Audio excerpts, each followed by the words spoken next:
Il est un peu plus de 8h20. Y aura-t-il un masque pour tout le monde à partir du 11 mai? L'État devra permettre à chacun de se procurer un masque grand public, a dit le président de la République. Et on en parle avec Michael Fribourg. Bonjour, vous êtes le PDG du groupe Chargeur, avec Karine Wolfthal, la présidente du Conseil national de l'Ordre des pharmaciens, et évidemment Christophe Rapp. Michael Fribourg, votre branche Lénière Santé a totalement réorienté sa production parce que les masques, en fait, ce n'était pas du tout votre métier, n'est-ce pas?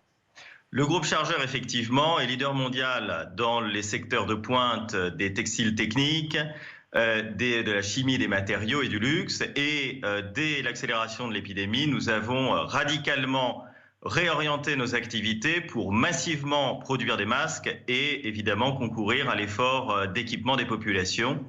Et je peux vous confirmer que cet effort de production s'accélère très fortement. Mais alors, justement, vous en produisez combien ?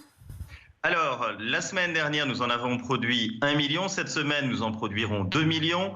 À la fin du mois, nous serons à plus de 5 millions et début mai à plus de 8 millions par semaine. C'est vous dire l'extrême mobilisation des équipes de notre branche Lénière Santé qui travaillent jour et nuit, y compris ce week-end de Pâques, et je les en remercie et félicite. Mais Monsieur Fribourg, vous n'en avez pas un exemplaire là à côté de vous? Parce qu'on parle de quel genre de masque?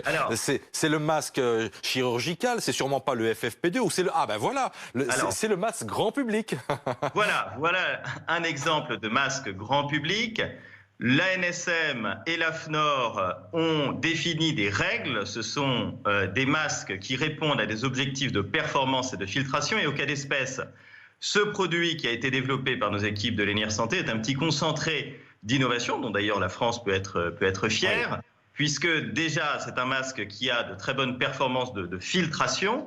Deuxièmement, c'est un masque qui est réutilisable, et ça c'est une innovation mondiale, puisqu'il peut être lavé jusqu'à 20 fois.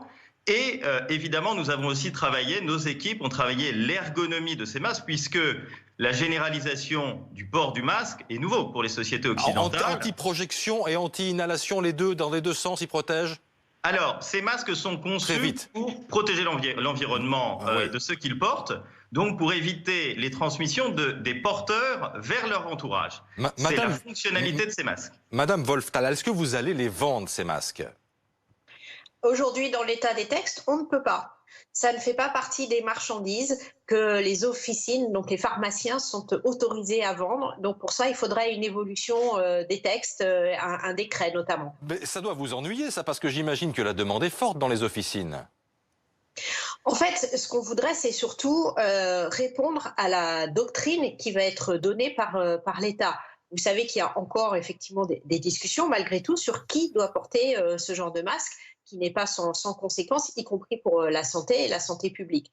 Donc la première question, c'est que je souhaite avoir du gouvernement, c'est qui devra et quand, quelles personnes devront porter ces masques, combien de fois dans la journée, quel temps, etc.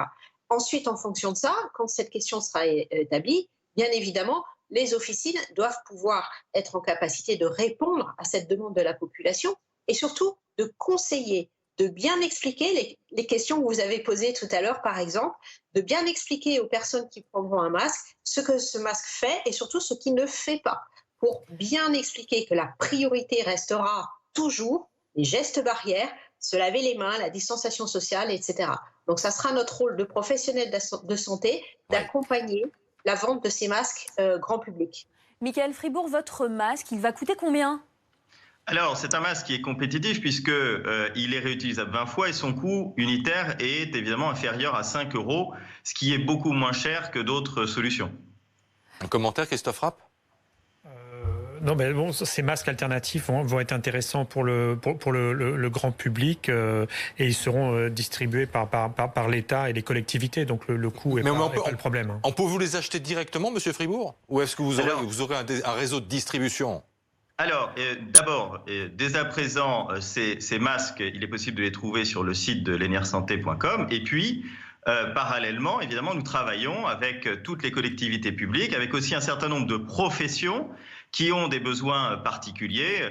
Par exemple, les boulangers, les buralistes et toute une série de professions de la deuxième ligne. Nous sommes même en train de travailler avec des répartiteurs pour les pharmacies dès lors que des aménagements auront été faits en matière de réglementation. Alors Christophe Rapp, alors le masque c'est très bien, mais le masque, il faut savoir le mettre et sans doute aussi l'enlever. Vous voulez bien nous montrer quelles sont les règles de base? Quelle que soit la catégorie du masque, il faut bien l'utiliser et il faut, avant de mettre n'importe quel masque, il faut se laver les mains en premier lieu.